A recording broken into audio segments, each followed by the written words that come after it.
Bismillah ar-Rahman ar-Rahim. Assalamu alaikum wa rahmatullahi wa barakatuh. As we welcome you to this special broadcast, providing you with an update on the latest of regarding Dr. Aafia Siddiqui. And shortly, we will be talking with human rights lawyer who is famous and known globally for his defense of detainees in U.S. custody.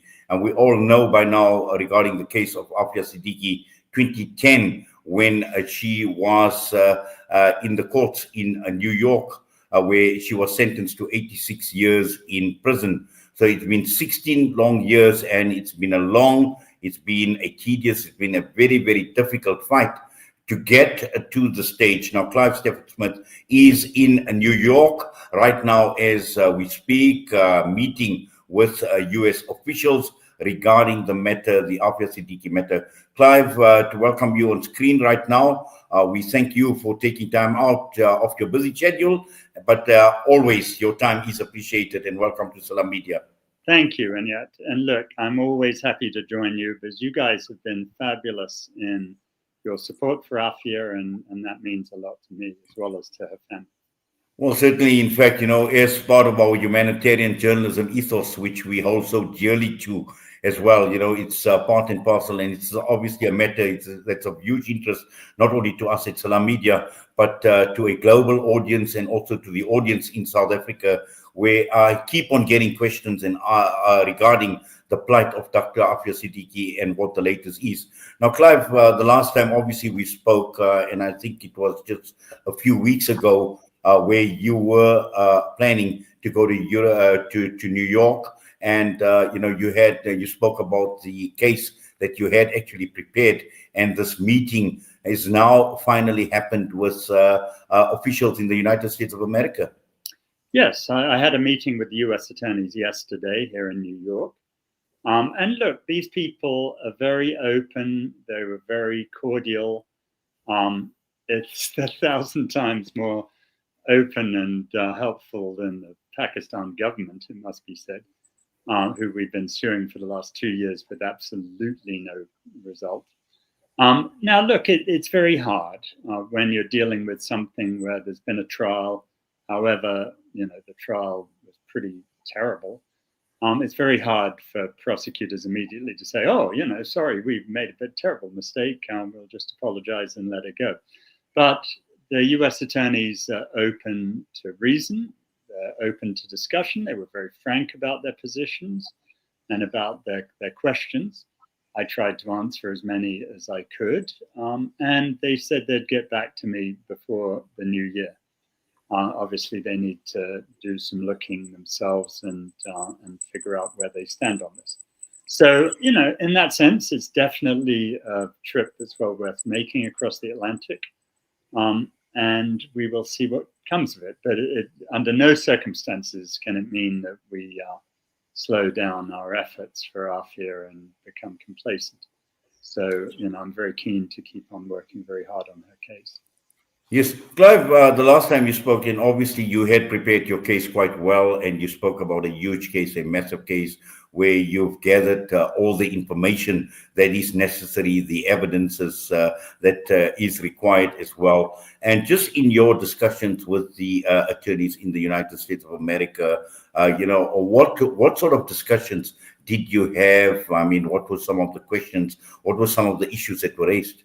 Well, this is the problem with Aafia. I mean, her story is so shocking. I've represented 87 prisoners in Guantanamo, and some of the stories from my clients there were really shocking. Binyam Mohammed, for example, the US sent him to Morocco, where they took a razor blade to his genitals every 2 weeks for a year and a half. Things happened that I never, ever believed could happen on my watch as an American. And I've spent a lot of the last 22 years going around the world saying, look, I'm sorry. I'm American and I'm here to just apologize to you all and try and make things right, because I think we really lost our compass. So I thought they couldn't shock me anymore. But actually, Aafia's case is the most shocking of all. But it's also so difficult for the average person to believe, because it's so shocking that the CIA and the ISI should not just abduct Aafia, a woman, that was a very rare thing in itself, but also abduct her 3 children. And it's utterly shocking that the CIA should take 2 of those children to Afghanistan, both children, incidentally, American citizens, and the CIA are sworn to protect Americans, not abduct them. And take one of them, marry him, and put her with a white Christian American family, as if the only way to heaven is to be a white Christian American, which we can prove now through Hamid Karzai, the former president of Afghanistan, and put the other one, Ahmed, age 6, in prison, for goodness sake. And apparently, although this is never confirmed, and I'm not sure it's true, and apparently killed a 3rd. I mean, these are the things that were just too unfathomable to me. And I think it's difficult for people to believe it. One reason I don't write fiction in the books I write is why bother? I mean, I don't have the imagination to do what the CIA does. And on that note, I'm going to write up everything that's happened to Aafia, if only because the sinners in this are the CIA and the ISI. And the ISI is spending an awful lot of time, that's Pakistan intelligence, trying to cover up the criminal activity that they committed. And, it seems to me the only way to get them to stop threatening people is to just publish it all, because then they've got no motive to threaten people anymore. And perhaps more of them, I've got one ISI agent already who's come forward, but perhaps more of them will come forward and be honest and tell the truth. So, that's where we are. It's an uphill battle with something like this, because unpicking what these secret agents did 22 years ago is a lot of work. And it's taken me 2 years and 5 trips to Afghanistan, 12 trips to America, and all sorts of other things to get to where we are now. Yes. Also, Clive, I'd like to talk a bit about the Pakistani military establishment. But before we get there, we've followed the Aafia case now for a long time, for close to 2 decades already. And over this period of time, Dr. Aafia Siddiqui, the Aafia movement, have been trying very, very hard through various attorneys to make some sort of breakthrough.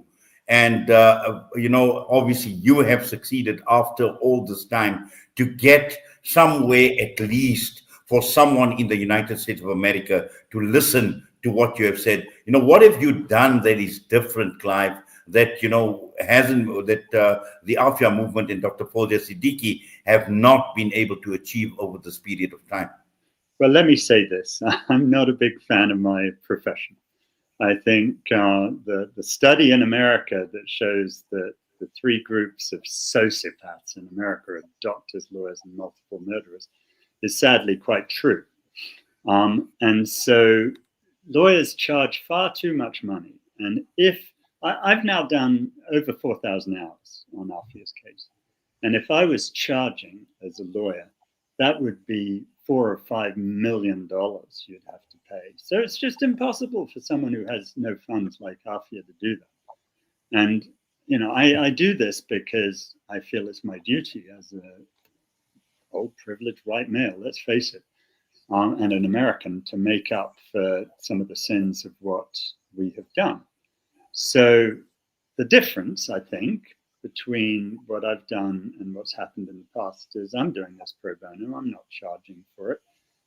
They do help me out with some of the expenses of flying around the world and doing that stuff. But, it's a huge amount of work, and it's impossible for people to do this and pay lawyers what lawyers want to get paid. Yes. Clive, just coming to these meetings that you've had now in New York, just how receptive have the officials been in New York to the case that you have presented? And, what are they saying? What is the way forward? And, are we hopeful? Well, what I really respect about these guys, they're not elected prosecutors like the ones I normally deal with in Deep South, who, look at the opinion polls and decide whether, it's the right thing to do to get them reelected to do justice.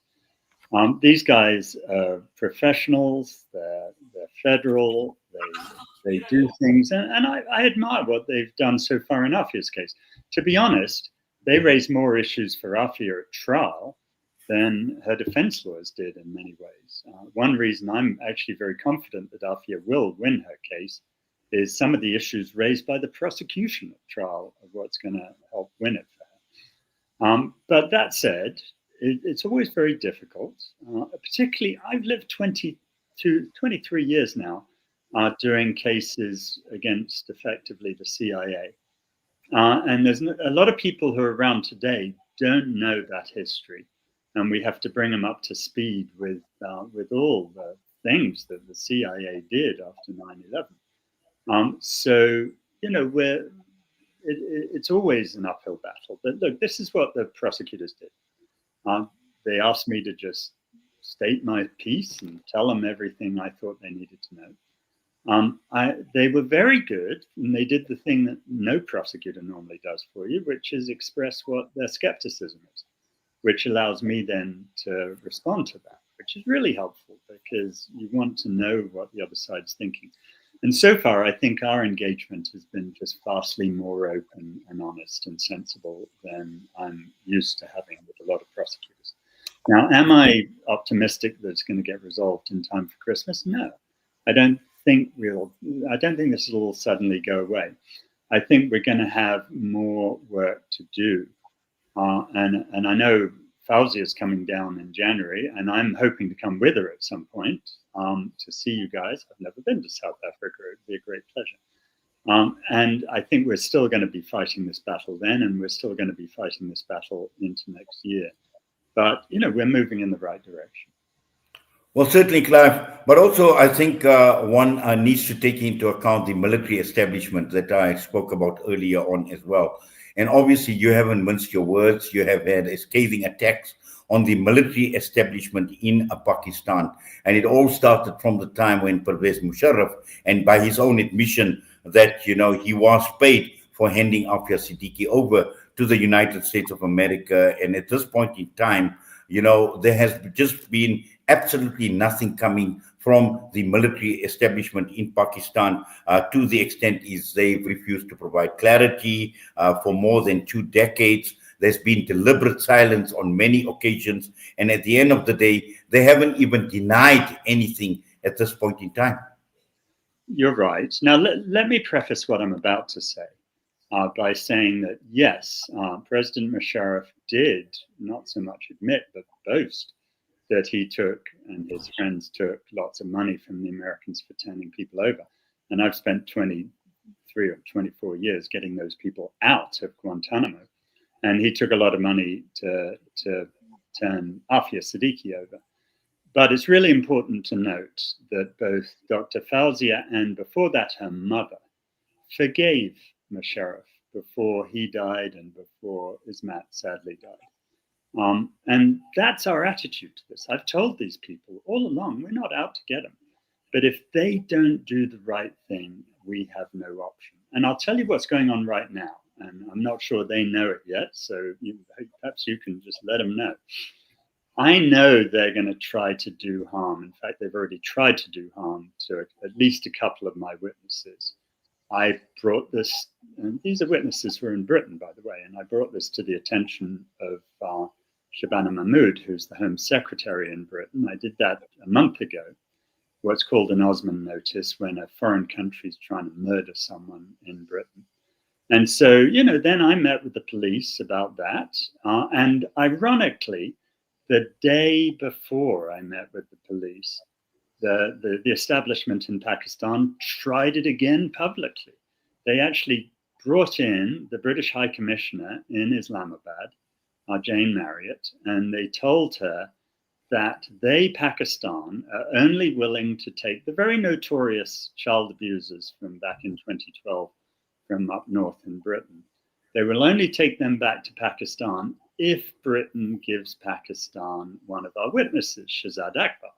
Now, Shahzad is a former cabinet minister for Imran Khan. He's an old human rights colleague of mine. I've known him for 20 years. He's a very decent guy. And he has a terrible habit of telling the truth about the corruption in the Pakistan establishment. And he's given us an affidavit for Aafia's case with details, all the stuff he knows about the Pakistan establishment's involvement in Aafia and other cases like that, so that the US court can really understand what's going on in Pakistan. And so the Pakistan establishment, instead of doing the right thing and just trying to help us get Aafia out, are trying to, bring Shahzad back to Pakistan, but they'll probably put him in the cell next to Imran Khan and not give him a trial or anything so basic as that. And they think they can get away with this. Well, I've now brought that to the attention of Yvette Cooper, who's the Foreign Secretary, Shabana Mahmood, who's the Home Secretary in Britain. It ain't going to happen, fellas. But what it is going to do is it's going to make my job in the US actually easier, because I get to bring this to the attention of the federal judge. And I say, you know what's going on, Judge? Instead of helping Aafia, their daughter of the nation of Pakistan, the Pakistan establishment's trying to abduct my witnesses and threaten them and probably kill some of them. This is just shocking, and it's not going to happen. And, I'm here to tell you, I don't care how many times they threaten me. I've been threatened by better people than the ISI. I'm not saying they couldn't do some harm. Of course they could. But, this is all coming out anyhow. So it doesn't matter what you do to me next. This is going to come out now unless you do the right thing by Aafia. That's the only way to prevent all of this dirty laundry coming into the public view. And for goodness sake, don't, and I'm talking to the ISI here, don't go threatening Aafia Siddiqui. You're such a coward. If you want to threaten anyone, threaten me. It's just so wrong that they're doing that. And it's so simple for us to solve it. If they had just come with me as I asked, if they just sent one person with me to meet with the US attorneys yesterday, to level with them privately in a private office in the US attorney's office, we'd have Aafia out in a couple of weeks. But they won't do that. And that is truly, truly pathetic. Clive, just how much of this information is out now in the public domain? And the reason why I am saying this is Pakistani media, what sort of interest there is with regard to what you are doing for Aafia Siddiqui. How much is the Pakistani media, taking this out into the public domain to basically to increase the level of public awareness, but also at the same time to put pressure on the Pakistani government? Well, we keep saying various things, and we've been litigating against them in court in Islamabad simply to force them to do their job. An awful lot of the material, which is now lodged with the court in New York, is not actually public yet. It will be. But, there's a thing going on here. I think that the primary motive that the Pakistan establishment has to do the right thing is to do it before I expose everything I know about them. Now, they don't seem to have any common sense. And so whatever happens with the US attorneys come, Christmas or whenever they make their decision how to go forward, if they decide not to agree to what I've requested, which is that just agree to the compassionate release motion I've filed. It's a nice short thing. You just have to show compassion. We don't have to do anything more. If they don't agree with that, all of this goes public. And it goes public because I'm going to file it in public open court. And then I'm going to distribute it across Pakistan. And then they can publish everything they want. And they will. And I don't care if they do in Pakistan or not, because we'll publish it internationally and everyone in Pakistan will get to read it. We'll translate it all into Urdu so everyone can read it there too. So this is where we are. And I keep saying this, and I don't know how many times I have to say it to these people before it gets into their heads, that it's in their interest to do their duty and to protect their own citizens. Well, Clive, as complex as all it sounds, these are the realities, and sadly, these are the harsh realities. But once again, we thank you, for coming on and providing us with this update. And as I mentioned, there is a huge interest here in South Africa regarding the matter as well. And having these discussions with yourselves obviously helps and does provide updates to people. But also, more importantly, let's wait and see what pans out towards the end of the year, what sort of response you get from the authorities in the United States of America, but also at the same time looking forward to the month of January, because I believe you and Dr. Aafia Siddiqui will be touring South Africa. You'll be having a series of public awareness programs, and I'm sure the South African public is looking forward to that as well. Yeah, well, you guys have been in South Africa, have been great support for Aafia and Aafia, and I really look forward to coming and seeing you. So I hope to see you in January. Well, thank you very much. And obviously, as guests of Salam Media, we look forward to welcoming you to South Africa and obviously engaging with you, and so that you are able to engage with the broader public in South Africa. But for now, Clive, all the best to you. Please take care. Please stay warm, because I know you're in the middle of winter in the United States, in New York. Thank you. Clive Stafford Smith with us this evening on this special broadcast, providing us with an update meeting with authorities and attorneys in the United States of America. And let us obviously continue praying, and let us remain optimistic. Let us remain hopeful that something good actually does come out of this. And at Salam Media, we certainly will keep you updated. And please look out for the tour of Dr. Aafia Siddiqui and Clive Stafford Smith to South Africa in January, and this courtesy of Salam Media. For now, we wish you all the best. Please take care. Assalamu alaikum wa rahmatullahi wa barakatuh.